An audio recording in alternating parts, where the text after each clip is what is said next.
Hello and welcome back to my channel. ഇന്ന് നമ്മൾ പപ്പടം കൊണ്ടുള്ളൊരു റെസിപ്പിയാണ് കേട്ടോ ചെയ്യുന്നത്. ഇതിന് അത്യാവശ്യം എരിവൊക്കെ ഉണ്ടാവും. അതുകൊണ്ട് ചോറിനൊപ്പം വേറെ കറിയൊന്നും ഇല്ലെങ്കിൽ നമുക്ക് ഇത് കൂട്ടി കഴിക്കാവുന്നതാണ്.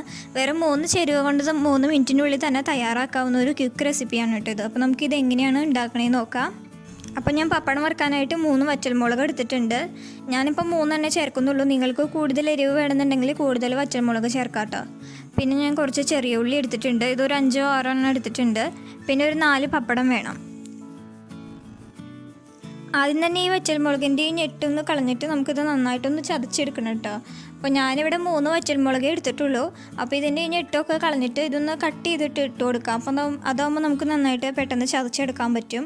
അപ്പോൾ നിങ്ങൾ വറ്റൽമുളകൊക്കെ ചതച്ചെടുക്കുമ്പോൾ ഒന്നുകിൽ വെള്ളത്തിലൊന്ന് കഴുകിയിട്ട് എടുക്കുക.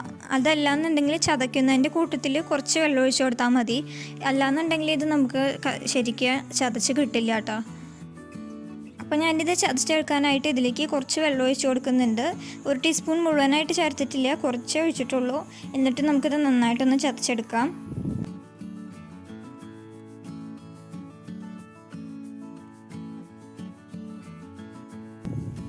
ഇപ്പോൾ വറ്റൽമുളകൊക്കെ ഞാൻ നല്ലപോലെ ചതച്ചെടുത്തിട്ടുണ്ട്. ഇനി ഇതിലേക്ക് ഞാൻ ചെറിയ ഉള്ളിയാണ് ഇട്ട് കൊടുക്കുന്നത്. ഞാനിവിടെ ഒരു 5-6 ചെറിയ ഉള്ളി എടുത്തിട്ടുണ്ട്. അപ്പോൾ അതും കൂടി നമുക്ക് ഈ വറ്റൽമുളകിൻ്റെ കൂട്ടത്തിൽ ഇട്ടിട്ട് നന്നായിട്ടൊന്ന് ചതച്ചെടുക്കണം.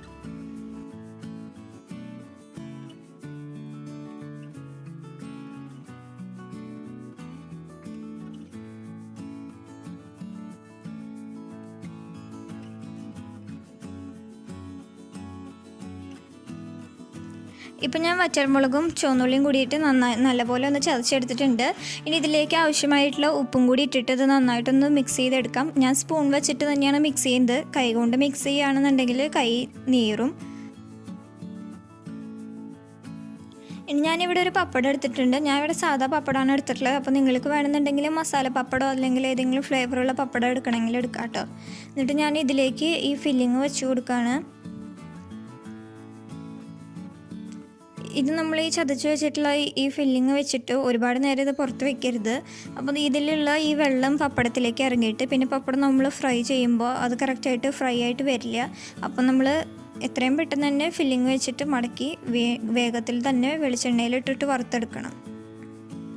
ഇതുപോലെ ഞാൻ സെൻറ്ററിൽ കുറച്ച് ഫില്ലിങ് വെച്ചിട്ട് പപ്പടം ഇതുപോലെ 2 സൈഡിൽ നിന്നും മടക്കി കൊടുക്കുന്നുണ്ട്.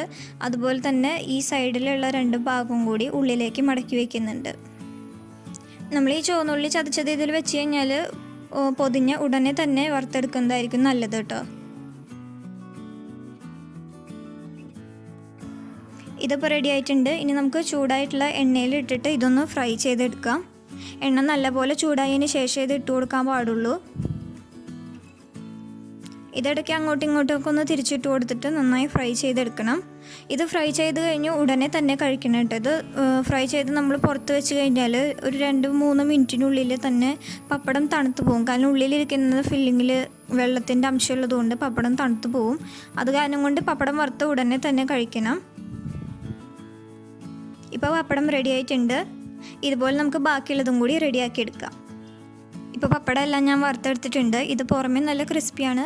പക്ഷേ ഇത് കുറച്ച് കഴിയുമ്പോഴേക്കും പപ്പടം തണുത്ത് പോവും. അത് കാരണം കൊണ്ട് നമ്മൾ വറുത്ത ഉടനെ തന്നെ ഇത് കഴിക്കുക. അപ്പോൾ ചോറിൻ്റെ കൂടെയൊക്കെ വേറെ കറിയൊന്നും ഇല്ലെങ്കിൽ നിങ്ങൾക്ക് പെട്ടെന്ന് റെഡിയാക്കി എടുക്കാവുന്ന ഒരു റെസിപ്പിയാണിത്. എല്ലാവരും മറക്കാതെ ട്രൈ ചെയ്ത് നോക്കുക. വീഡിയോ ഇഷ്ടപ്പെട്ടെങ്കിൽ എല്ലാവരും ലൈക്ക് ചെയ്യുക. ഫ്രണ്ട്സിനും റിലേറ്റീവ്സിനും എല്ലാവരും ഷെയർ ചെയ്യണം കേട്ടോ. ഇനി കൂടുതൽ വീഡിയോസ് കാണാനായിട്ട് ചാനൽ മറക്കാതെ സബ്സ്ക്രൈബ് ചെയ്യുക. Thanks for watching.